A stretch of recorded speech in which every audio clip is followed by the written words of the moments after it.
purgatio et secta diabolica, in nomine et virtute Domini nostri Jesu Christi, eradicare et effugare.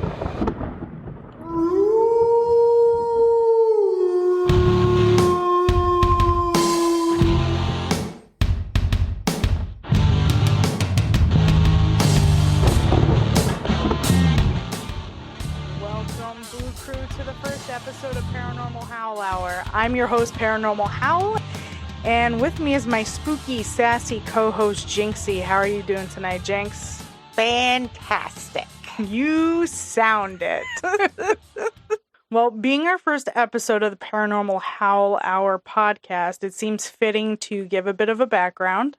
Most of you might know this handle best as I'm a horror cosplay creator on TikTok, and that really came from my love of all things horror, paranormal, supernatural, so on and so forth. I was born and raised in a household where Halloween was one of the best times of the year, and admittedly, it seems every year around that time we just get more and more into it individually as a family. Hence why starting a podcast about the scary, spooky, and kooky of it all and being able to talk about the stuff year-round seemed fitting. And now I'm going to send it over to you, Jinx. Why don't you tell the Boo Crew that's listening out there tonight a little bit about Jinxy? All right, let's let you guys know a little bit about me. I definitely have been a woman of journey across the lovely states. I was born in Roswell, New Mexico. Yes, that is Roswell, New Mexico, US of A. UFO capital. Alien land. You got it. My initials are ALF. No one needs to know that. I might be an alien. You might be. All right. I've lived other places. I have definitely been a little bit more of a traveler than you. Lived in the Southwest, the South, the Midwest, back to the South, and now I'm on the East Coast. So just a world traveler you are. Yes, I am. I'm staying put now. Okay. Okay. We'll see. No. Oh.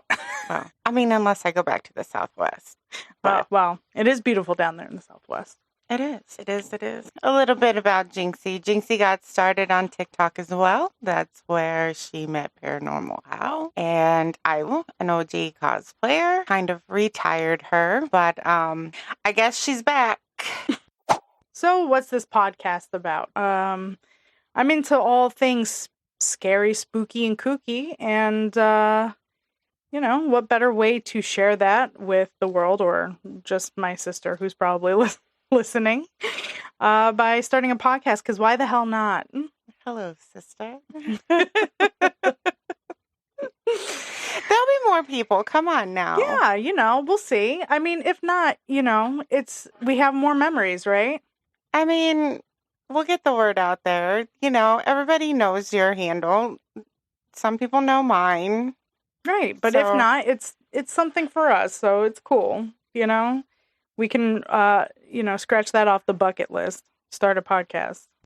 Well, the first episode, we decided we were going to do stories and topics from our home states. Mine being Connecticut. New England in general is super creepy. So I will be diving into something that is well known, actually not just around the state, but kind of around the world. And Jinx, where are you taking us? To my home state in the desert, New Mexico. Oh, New Mexico. Yeah. All right. A lot of creepy stuff happening out there. Yeah. Wild, Wild West. Yeah. We got lots of aliens out there, too. Yes, ma'am. I might be one of them. Look out. I might be the one that got away.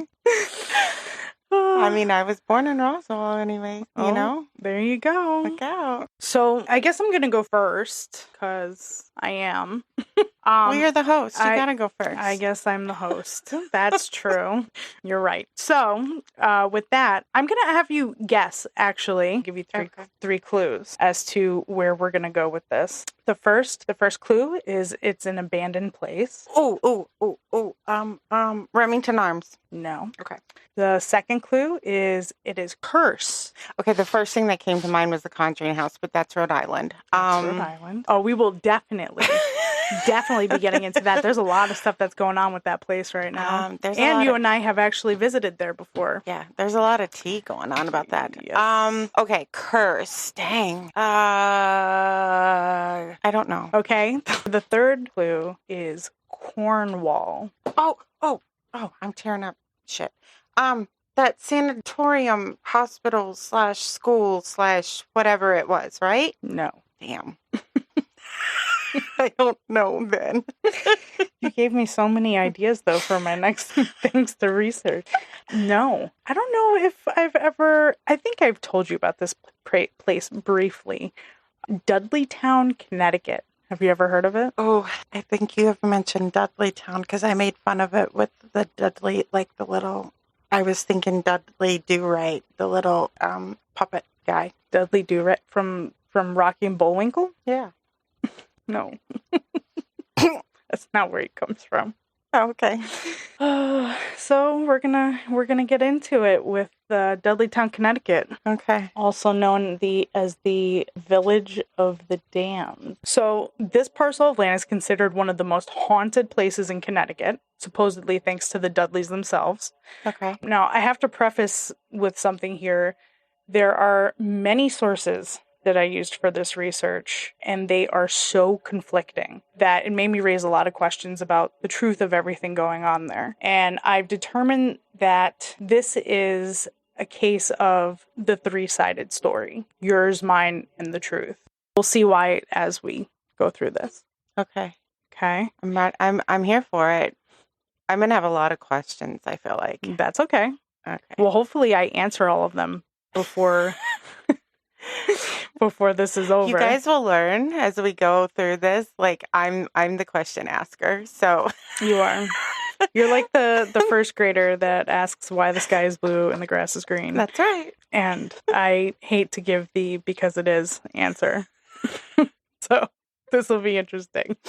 And if I don't know anything, then, well, I'll tell you. I'm not just going to make it up. So. All right, let's hear it. All right. So, according to many sources, the most popular rendition of the story, this is what I'm going to give you first, is that the Dudley family was cursed long before members of the family migrated to Connecticut. Back in the 1500s, Edmund Dudley, who was the administrator for King Henry VII, was accused of basically embezzling from him, but wasn't charged with anything until King Henry VII's death in 1509. At that point, Henry VIII charged Edmund with treason, along with another administrator of the king, and was beheaded. This is where the quote-unquote curse of the Dudleys began. Edmund's son John, who was the Duke of Northumberland, clearly didn't learn from Edmund's mistakes, committed treason as well, and was beheaded in 1553. Shortly after that, in 1554, John's son, Guildford, who was also involved in treason, was beheaded. So this Dudley family is just losing their heads left and right. Now, this is where things get fuzzy, and I had to do some connect the dots work because there's conflicting reports that the Dudleys weren't of noble blood, and the connection between 1553 and the Dudley arrival, in quotes, in the 1700s was sparse. I was able to figure out that the Dudleys of noble descent actually started out as Suttons in England, and ultimately related to the Dudleys, who eventually ended up purchasing and living in Dudleytown. The Dudleys were deeply entrenched in the politics and courtly intrigues of the time, with various members playing crucial roles in shaping England's history. Now, how does that connect to Gideon Dudley, the man born in Connecticut in 1706, who eventually purchased the Dudleytown land? Well, the Dudley family had many branches, and some members sought new opportunities in the New World. The precise link from Edmund to Gideon Dudley isn't entirely clear, but it's likely that Gideon descended from a lesser known member of the Dudley family who emigrated to America during the Great Migration in the 1630s. Now, the Dudleys were among the prominent families in early American history, with individuals like Thomas Dudley, who served as a colonial governor of Massachusetts, and Gideon Dudley was likely part of this extended family network that had crossed the Atlantic, bringing with them the Dudley name and legacy. We good so far? Yeah, I don't, like, how would they have not thought, like, one was a duke, and, like, they all had prominent roles, like, in the royalty, right? Most of the men. They were noblemen, yes. Okay. And so then they come over here, Mm-hmm. and they get, like, it's in Congress, right? Yeah. Well, colonial Congress. Congress. Right. Okay. So, but there's, like, well, like, royalty had, like, maesters and, like, wizards and shit. You're thinking... Hold the phone. This is not Game of Thrones. Well, it sounds like it, though. I mean... Let me believe.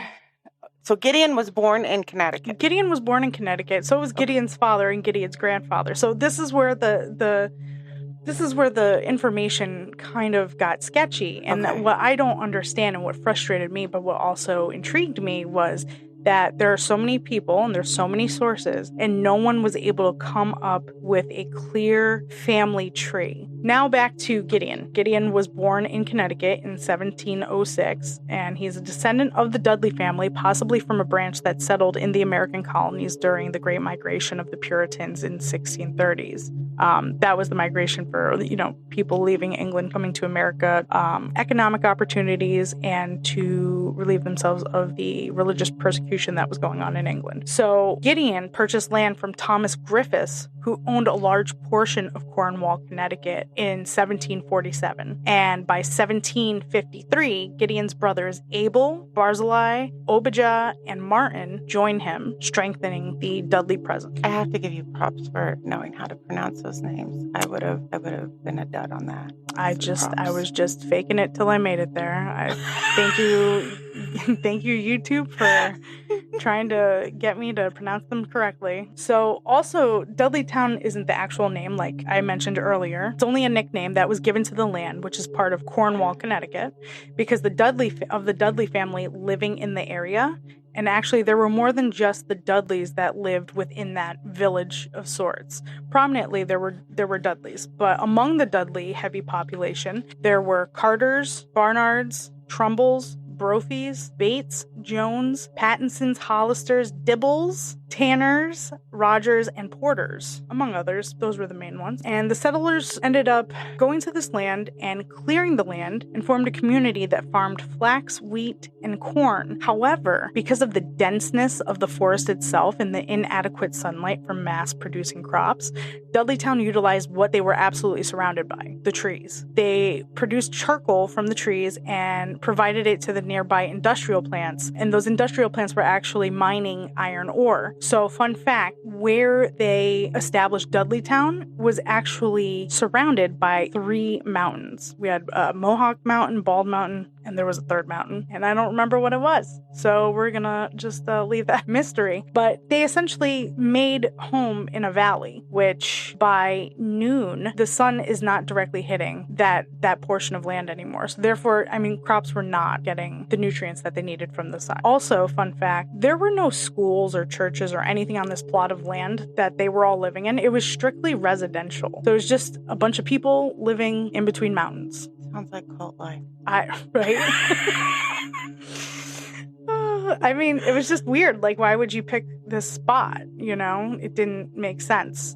Which kind of has me questioning what were the motives? Why was it this land that they were attracted to? There are multiple quote unquote cursed fates that come from Dudleytown. There were actually a lot of fake ones that I had to sift through and I had to remove. So I'm gonna give you the ones that I found multiple resources on that proved to be true, rather than the super scary fake ones. Because I think the story story in and of itself about this land is scary enough, about everything that happened. I'm trying to really just sift through and make it an honest topic, so to speak. So in 1792, Gershon Hollister, a member of the community, was supposedly murdered in a home owned by William Tanner, who lived next door to Abel Dudley, one of the original brothers that moved there. There's conflicting stories that Hollister went to assist in fixing Tanner's roof, was lured to a specific area, and was pushed to his death. Others say it was an accident. But afterward, Tanner started talking about wild animals and demons, and he went completely insane. He's not going to be the only one. He's definitely not the last person to go insane, which makes this even creepier than before. The Nathaniel Carter family lived in Abel Dudley's house once Abel was essentially kicked out of his house, and we'll get to that next. Yeah.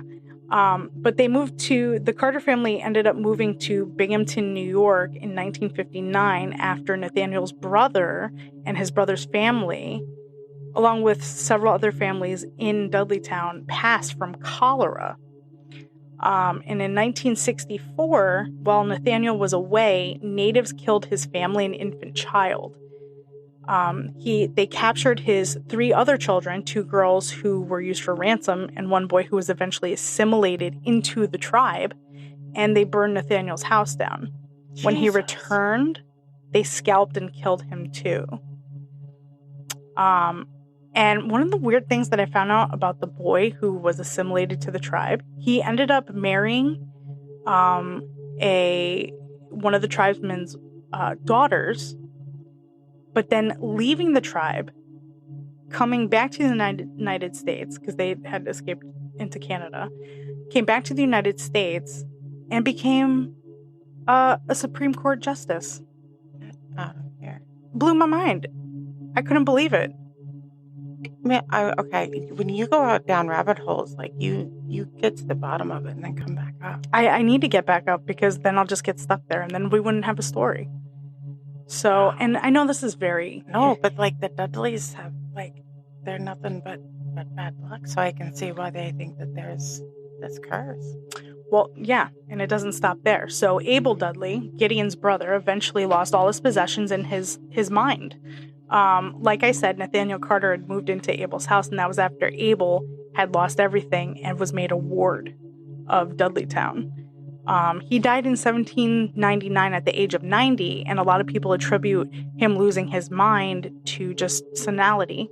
But it doesn't sit right with me, because people are just losing their minds in this town left and right. And, one can attribute it to supernatural happenings. One can attribute it to just old age. But we keep going down this rabbit hole and see what happens to the next people. Heman Swift, a general in the American Revolution, he survived the war and returned to Dudleytown. And in 1804, his 3rd wife was killed by a lightning strike shortly after his return. And then after she died, he also went senile. What? Yeah. Like, these people are just losing their heads. Maybe they just have a family history of dementia. Well, but Heman Swift isn't a Dudley. Oh. And neither was... So is it like maybe elemental or something? Like something in the ground? Well, there's a theory, and we'll get to that. So in 1906... Oh, I'm sorry. One of the last families to remain in Dudleytown were the Brophies. John Patrick Brophy's wife died of consumption, which was a common cause of death in the 1800s. His sons left town after they were caught stealing. They escaped into the woods, but they were never seen again. They just, pieced out into the woods, and no one knows where they went. But I feel like that'd be easy to do back then. Right, but, people, and, they had people looking for them and trying to, bring them back and what have you, but it was, without a trace. Not only did all that happen, so Mr. Brophy, his wife's dead, his kids are running off into the woods, disappearing. You think that his luck can't get any worse. Well, you'd be wrong. His house then burned down. So now this guy's homeless. He's got no family, right? So what does he do? What do you think he does? Oh God. Off with his head. No, he just fucking pieces out too. He walks into the woods and he disappears. Are the woods like taking the people? Are the woods hiding the people? Are they consuming the people? Who knows? I mean, at this point, you know. So in 1906, Dr. William Clark, a New York cancer specialist, bought 1,000 acres on Bald Mountain, which was one of the surrounding mountains of Dudleytown, part of which of the 1,000 acres did belong to Dudleytown. He was partial to the quiet life where he would spend his weekends, and in the summer of 1918, he went to New York for a brief business trip and returned to find his wife had gone insane. And she spent the rest of her life in a mental hospital as she eventually committed suicide. It's a super sad story. In 1924, Dr. Clark and his friends that lived in the area of Dudleytown in Cornwall formed the Dark Entry Forest Association with the aim of reforesting the land. So basically everything that the members of Dudleytown had cut down to make charcoal and sell to the factories, they reforested. That was their whole goal. They'd hoped to run a wood mill and offer recreation to children, so they planted thousands of trees. And by the 1930s, a New York ski club used trails for skiing, and summer camps used them for horseback riding. Visitors also canoed down the Housatonic River. But this all ended shortly after, when the association closed the forest to visitors. It all started in 1926 when Edward C. Carr published his story, History of Cornwall. For some reason, he included 2 pages of fiction about Dudleytown residents, and those were the fictitious stories that I decided to leave out. Because, yeah, they were creepy, but the real stuff is even creepier. So, in 1999, Reverend Gary P. Dudley, a descendant of the Dudleytown Dudleys, worked through all the paperwork and records, and he was trying to clear the Dudleytown Dudleys of their quote-unquote cursed history. And he concluded several facts were merely fictitious. Number 1, the Dudleys weren't related descendants to the English noble Dudleys. I call bullshit.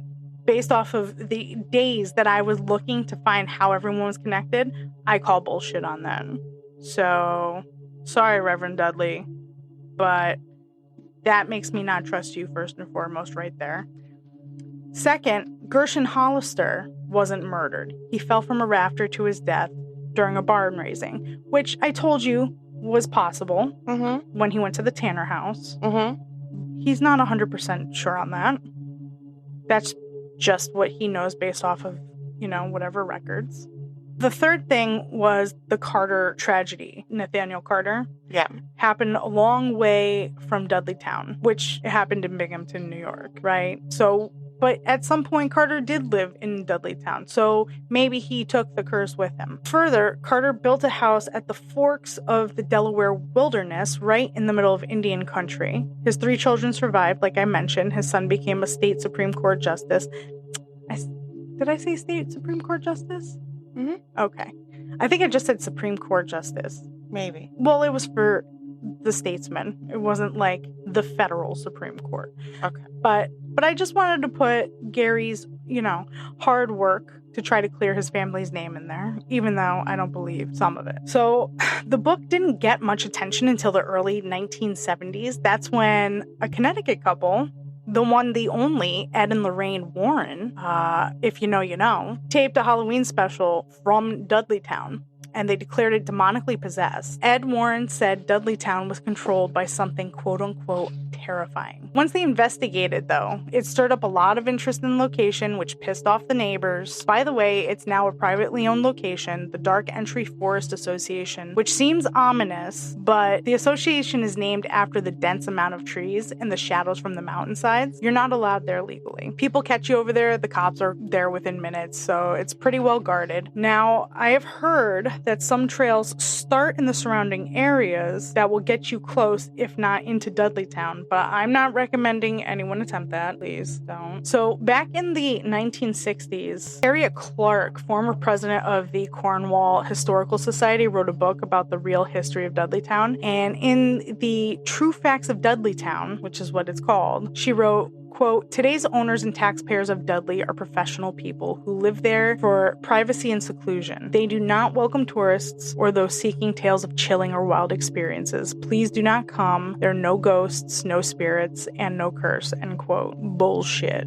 Side quest, Dudleytown actually had a hermit in 1989. He still lived there. Obviously, we're in 2024, so he's probably long gone. But his name was Walter Killam, and he was an architect. And he moved to Dudleytown in 1938 after camping there overnight. He bought about 40 acres and he built 14 buildings on the property. When people came across him, they would ask him if there were any ghosts, and he would reply with, if you believe in ghosts, you will find one. If you don't, then there aren't any, which I thought was pretty funny. Long live Mr. Killam. There are some things that don't jive with me with this story, with the people that are claiming that it's all a bunch of bull. Yeah. And here's just a couple of things that I wrote down as I was doing my research. The Silence of the Woods. There are historical societies that I resourced. They claim that sometime in the 1960s, Dudleytown had been sprayed with DDT, and it still affects the woods today. That's why it's so unnaturally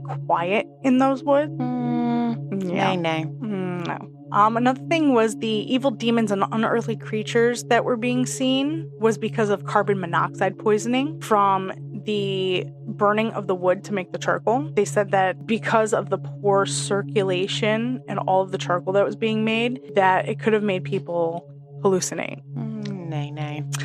That's what I say.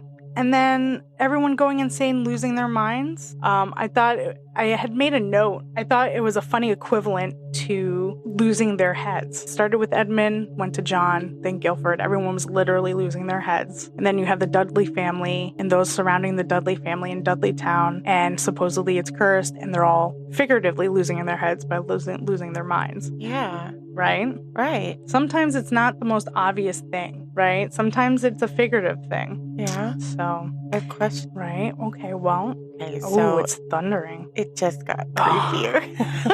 Oh. The dog's on high alert. We're on high alert. The hair on my arms just went up. All right.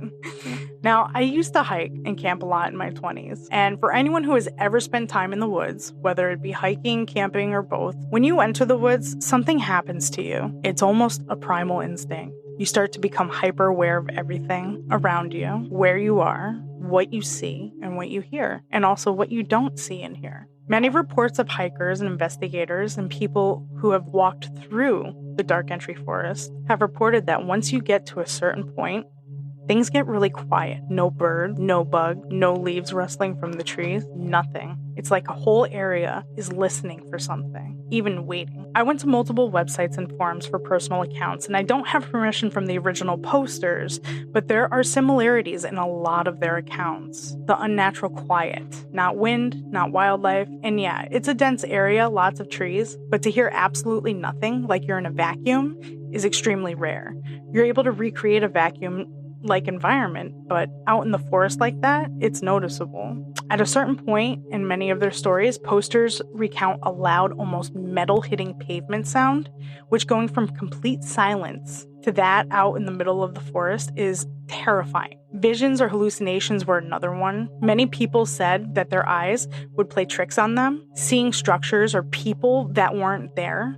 Seeing things as a group or only one person seeing it while everyone else struggled to figure out what was going on. Interestingly, people report more experiences in the fall or colder months. You'd think it'd be the opposite because sound travels faster in warm air. Plus, in the fall and winter, the trees lose their leaves, so there's less coverage. This means sound should travel even further through the woods during these colder months, which bends my mind about the vacuum-like sound barrier so many people experience. Scientifically, that does not make sense to me that they don't hear it more. How did you say it? They hear it more in the colder months. In the cold. Like fall and winter. Okay, so I've lived in Minnesota and aka Antarctica.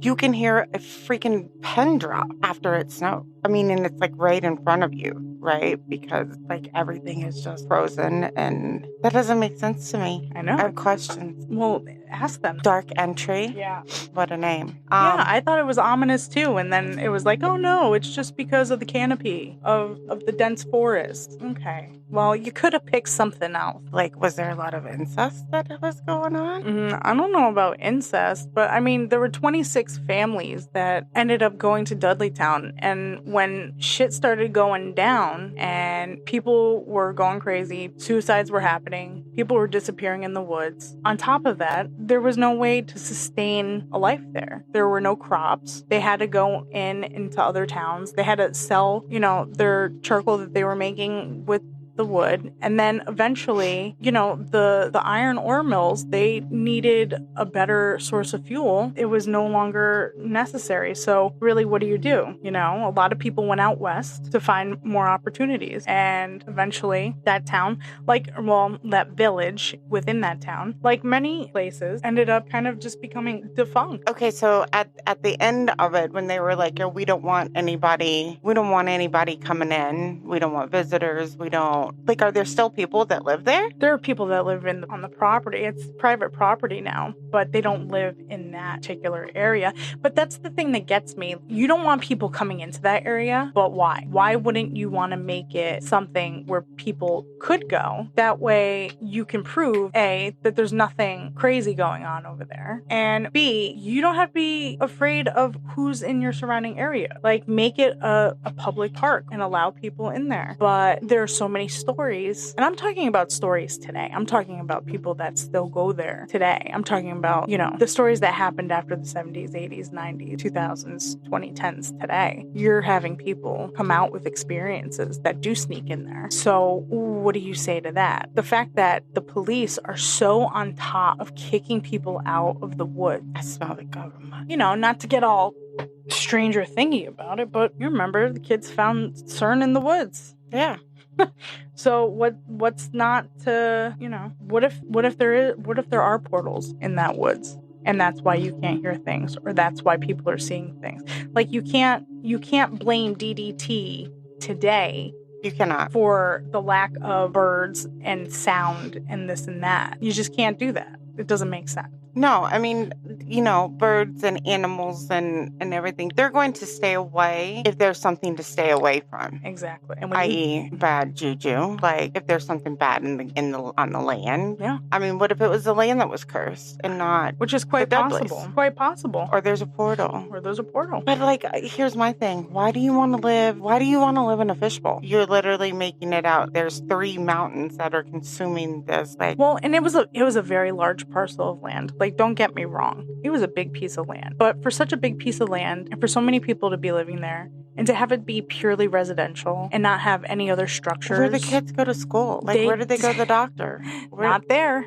That's the thing. And they would come up off this mountain or wherever they were in this valley and sell their wares in surrounding areas. Like, you're secluding yourself from, but why? You're just trying to make it work. There were other populated areas, not densely populated. If they wanted to go somewhere else and be a part of a community somewhere else, they could have been, but they decided that was going to be the place. So that's my story. That was a good story. It was a very frustrating story. I thought it was going to be a lot scarier than it was, because I was buying into all of the bullshit stories. Yeah. But when I started really looking into it, it was what's under the surface type of story. Yeah. And why are things not adding up? And why are people still reporting that things are going on in those woods? And the woods are a scary place. I mean, it still makes me want to go hike around.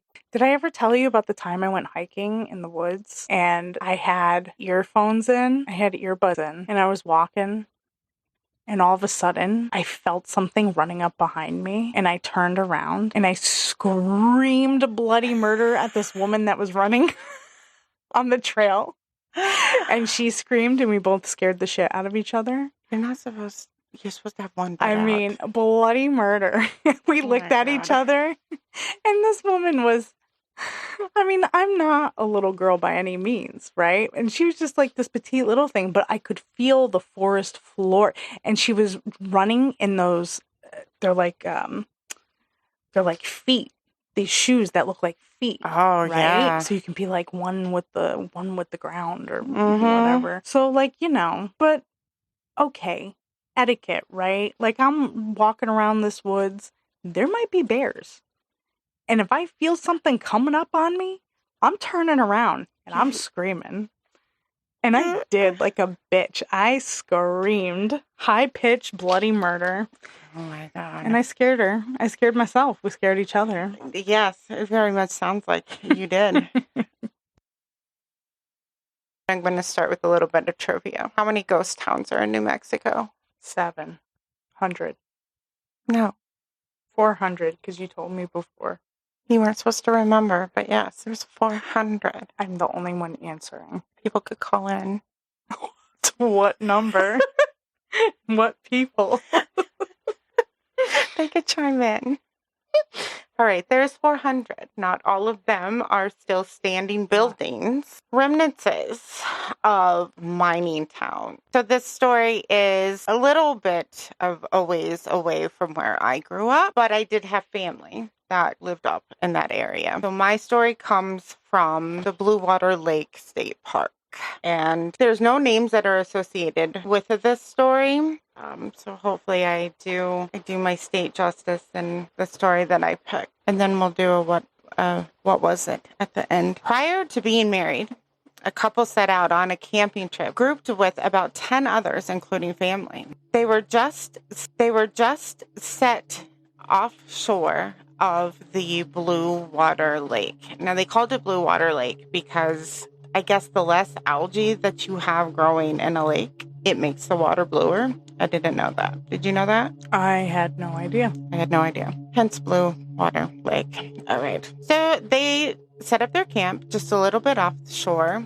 And down further the shoreline, there was another group of friendly campers, strangers nonetheless. And everybody was just, getting to know people, introducing themselves if they didn't know each other. And the woman, the main character of this story, just felt really off all day when they arrived. Her and her partner, had been dating and were planning on getting married. So she just really wanted to be there to show her best. But doing what campers do that night, both sides seemed to be enjoying each other's company, playing cards, eating, and of course having a few cocktails and telling stories or catching up on the tea. The woman kept hearing what she would describe as a little girl whining. Now, the youngest person in their group was 18, and he was the youngest of the brothers of the then boyfriend, now husband. So the assumption was that they were just hearing somebody over on their part, the other campers' campground. But she began to notice that she wasn't the only one that was hearing the whining. And then the whining became a little bit more distressed. And the more distressed it became, actually one of the people from the other campsite came over and approached them and asked if the little girl was a part of their group. Nope, both groups were all full of adults. So safety in numbers, right? They set out with flashlights all together to try to find the source of the whining, for the sake of it being a lost or a scared, confused child that wandered off from their camp and needed help. You're in the desert, and safety in numbers does not help you when you just go lurking about. FYI. I'm just letting you know that if we ever go back to the desert, we are not safe in numbers. Numbers don't help you in the desert. Okay.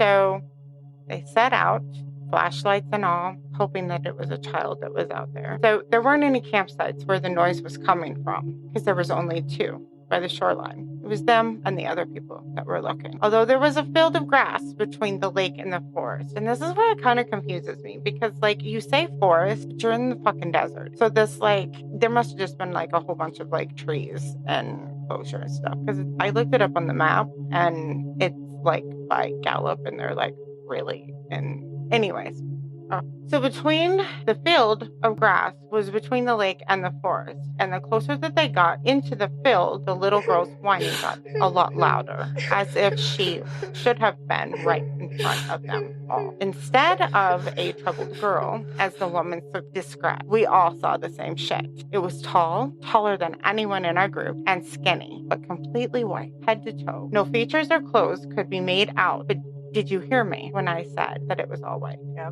Okay, it was all white. The woman said that we all described seeing the same thing. And the more they watched, everyone realized the noises were coming from this thing. No one said a word. But again, thinking safety in numbers, right? The group started to approach whatever this was to get a better look. They seem like brilliant. Well, I mean, everybody was drinking, but said woman and said man. And maybe the 18-year-old was not drinking. Okay, so they could have been the voice of reason and said, hey, maybe we shouldn't go. By the way, isn't everyone packing in New Mexico anyway? Well, you would think they were packing flashlights. They did that. Wow. I mean, I would have been packing a lot more because you got rattlesnakes, you got scorpions, you got anyways. You got big, white, tall, skinny We got things. big white things that you're staring at, looking at, that is taller than anybody in your group. If I saw a naked white thing just standing in the middle of the forest in the desert. Well, like, I think they're like describing it as like maybe like a white mist or something. I don't really. Everyone realized the noises were coming from this thing. No one said a word. But again, thinking safety in numbers, they started to approach it to get a better look. Once closer, the groups described the thing as gliding in the air, moving back and forth from the edge of the forest to the field. The more everyone advanced, it seemed to back off, but still facing them. Once it was backed up into the forest, the groups lost sight of it, and the noise just... I feel like everybody at this point was probably like frozen in time in a what the fuck just happened moment, right? Because like, it's dark. You hear a girl whining. Your ass has a flashlight. You're going into a field that leads into like a forest area. You see a white thing. Like, it doesn't even say how much time they were in there. But I was like, okay, but like, so like, how much time do you think that you spent in there? Okay, well, it didn't say. Well, and if it's an alien of any sort, you do lose track of time, right? Isn't that like something common that happens when people have extraterrestrial experiences? I don't know. You're from alien land. I know, but I might be the alien. I don't know. So anyways, the woman said that everybody walked back. Like, the noise just went away. And I mean, I'm not going to no for it. I'm not. They made it to, that's where I would call it quit. If I even made it that far. Well, don't fight it. So anyways, they all walked back. The other group went over to their camping site in the shoreline, and everybody that was in their group walked back to their camping site. Each person just kind of having the same feeling of an eerie, tense vibe. The woman explained she wanted to back up and she just wanted to leave. She wanted to get the fuck out of Dodge, but she didn't want the group that she was with and her at the time boyfriend's family to look down negatively on her. But everybody just kind of wandered off to their tents for the night anyways after the little episode. They just left? They just meandered on into their tents. They just, here's this white thing. Well, now it disappeared. Let's go to sleep. Yeah, I don't like. That's why I'm What a bunch of creeps. That's why I feel like they were just like frozen in time and had like a what the fuck moment. But I don't know. Anyways, I guess they all went off and went to sleep. And about 2 a.m., the noises started up again. Same exact noises in the same exact space. She refused to leave the tent until sunrise, and then at that point, everyone in the group had the same idea to get the fuck out of there. I would have done it long before then, I think, but all right. So the topic seems to arise every once in a while through stories when the family gets together, and apparently it all still freaks them the fuck out, and people are like, what the fuck? Like, you just want to sleep. I don't. So what the fuck was it? I would venture to think it was some type of extraterrestrial given the location, or some really strong strain of hallucinogenic mushroom. They were not drinking, but they were on LSD. Okay. Well, sightings haven't just been from that particular area. In reading some of the comments of this particular story, the Y files actually featured a similar case, but was further south and east of Yamez, New Mexico. It involved a soldier on a remote outpost that was warned of encounters of common types of aliens and the tall white. The encounters included similar sounds of a little girl sounding distressed to draw you out into the desert. So I went on and I was like, tall whites, huh? So I am used to the grays. That is what was found in Roswell. There are common types of aliens. Oh. There is the Greys, the Greens, apparently the Nordics, never heard of them before, and the Tall Whites, which are described as tall, slender beings with pale white skin, standing anywhere between 6 to 7 feet tall. Reports suggest that they can grow up to 8 feet tall, and they claim to have large almond-shaped eyes and appear to communicate telepathically. I feel like all of them do, though. They communicate telepathically. Ooh, that just creeped me out. Yeah, so, I mean, nevertheless, I mean, I guess it goes on to say that their movements can be graceful yet unsettling, almost like they're floating. They're usually dressed in tight-fitting suits, often with luminous qualities, which adds to their ethereal appearance. I'm sure everybody has heard of Charles Hall and his experiences. Apparently he had... I've never heard of him. You've never heard of Charles Hall? Nope. Okay, so he's written books about his experiences. He was a former weatherman stationed at Nellis Air Force Base in Nevada. Apparently had a good relationship with some of the common types of aliens and have written books about it. He describes them as very technologically advanced. The Tall Whites? The Tall Whites, yes. I mean, I guess at some point all of them are more advanced than we are. But especially with the Tall Whites, they are particularly interested in Earth's social structures and human emotions. They are very protective of their own children.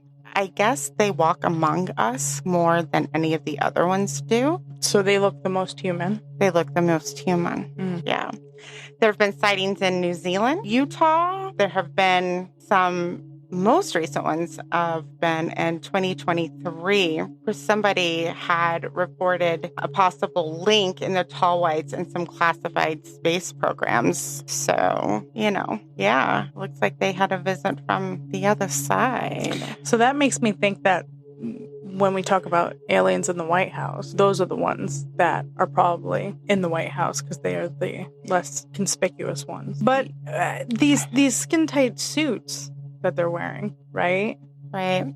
I mean, you would think, okay, so like I was watching a show today. I don't even know what it was. And they had mentioned that like, what was it, like one time a year, they will go away from their children to like have a vacation day and go to Vegas and they go gambling. Get the hell out of here. No. And like you have to be very proper with them. Like they're like royalty. Like but royalty according to who? To them. I mean, they have their own mannerisms and I know a lot of people who think that they're royalty also. Other excerpt goes on to say that grandpa and an uncle were out in the woods and heard similar sounds like a baby crying. They actually came across a small baby in a field and went to pick it up. And it spoke. Okay, now I don't know about this. And it spoke. That's what it said, everybody. Ladies and gentlemen. Jack has entered the chat. Yes, he finally has.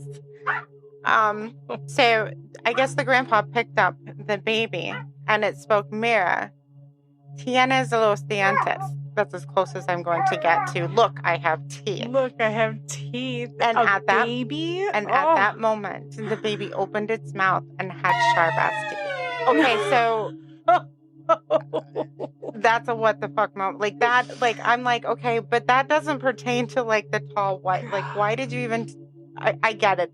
Like, that's scary as fuck, and there was a baby. And we are in the prime skinwalker territory. Utah is known for it more. New Mexico was prime territory after territory of indigenous tribes, friend and foe of each other before, like, it even became, like, a province and, you know, went to the Spaniards, and then we got it from the Spaniards, yada, yada, yada. What the fuck was it? Are you asking me? Yeah, what? I'm asking you. Oh, well. Could be aliens. Or how do you feel about it being La Llorona? Could. That's a potential. I mean, you hear a kid, and that's how she lures. Yeah. La Llorona means what? La Llorona. La Llorona? Llorona. Okay. The two L's make a Y sound. So, but doesn't that mean weeping woman? Or the woman that weeps? Mm-hmm. Yeah.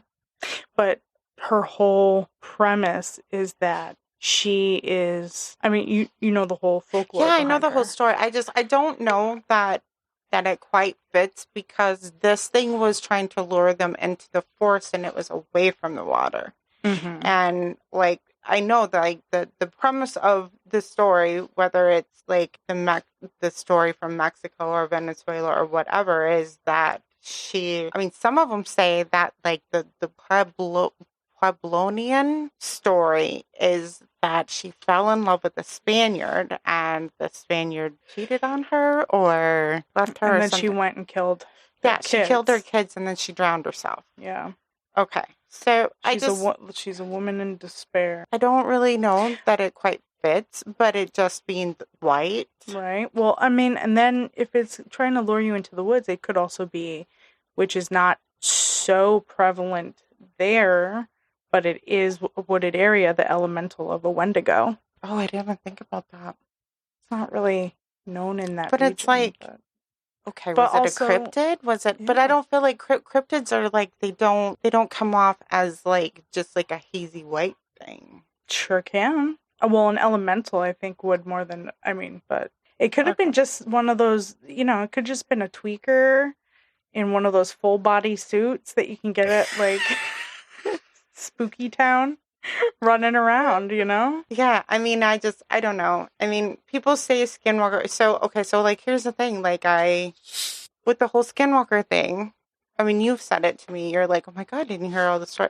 No, I wasn't. I knew more about shapeshifters than I did the skinwalkers. I don't know. I'm more leaning towards the side that it is some type of demonic force. Whoa.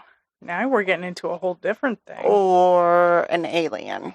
You just opened it up to all the possibilities. Yeah. Or it could be some type, it could be some kind of like tribal witchery. Oh my goodness. What else could it be? I don't know. Maybe we should go down to the Blue Water Lake and go science. Go find the tweaker in the sperm costume? Yeah. That was I think the baby with the teeth was the scariest part of that whole thing. Could you imagine? Now that would be like the skinwalker, right? That would be like days. Yeah, that would be. I could see that being like the skinwalker, but you said that baby had the razor teeth, and it automatically brought me to Spirit Halloween. How they have those crazy ass looking baby toys. Yeah, the like rubber ones. Yeah, that are like zombies and eating blood covered and razor teeth. Yeah. Oh, that's terrifying. It just gets my biological clock going, Backwards or forwards. Running the opposite way. But yeah, I would love to hear what people have to think, or if anybody lives in that area, because like what was the area again? Gallup? Yeah. So Gallup, it's 25, New Mexico? It was like 25 miles east of Grants. So that puts it in between Grants and Gallup, which is in the upper kind of east central part of New Mexico. So what did that have to do with ghost towns, though? What do you mean? It was just a trivia question. Oh. I haven't gotten to the ghost towns yet. Oh, well, you said you were talking about ghost towns, and then you went to... Oh, I just wanted everybody to know, because I have a ghost town that we're going to go to later on. Oh. In one of our episodes. Oh. But it was, it's just an eerie, scary place in New Mexico. Okay. Maybe I shouldn't ask that trivia question yet. Until I actually have a ghost town. Okay. You should save that ghost town trivia question for the ghost town episode for sure. All right. It's a good question. It is. But now you need a new trivia question. Yeah. Sorry. I didn't mean to steal your thunder on that, but I had no idea where you were going with a ghost town. I'm not changing my story now. We'll just delete the trivia until next time. Okay. But I want people to write in and let me know what they think. Okay. Like, Yeah. I've been to Gallup before. It's like, you're in like serious scary. Did we scary, drive like- through Gallup when we went to New Mexico? No. So, we flew into Albuquerque. Yeah. So Albuquerque is, Gallup is north, right? yes. So Albuquerque is too. Like, it's north. It's like in the center of the state, but it's not. It's northern, and so you have to head west to go to Gallup, and that's like some serious like tribal country. So That was, I mean, I want to know what it is. I want to know what it is too. So if anyone knows what that could have possibly been, write us at boocrewhq@hotmail.com. Send us your stories, send us your questions, send us your suggestions, send us anything you got. boocrewhq Boo Crew HQ. at Hotmail. I made a Hotmail, Because we're hot. but not mail.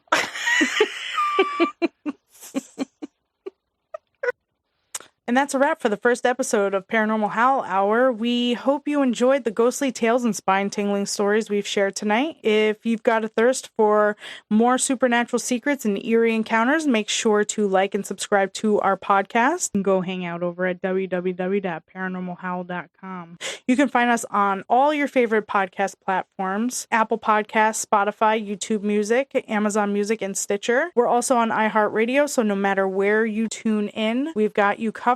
Want to join the conversation or share your own paranormal experiences? Follow us on Instagram at PHH Podcast, TikTok at PHH.podcast, and YouTube at PHH_podcast. We would love to hear your ghost stories and spooky theories, so don't be shy.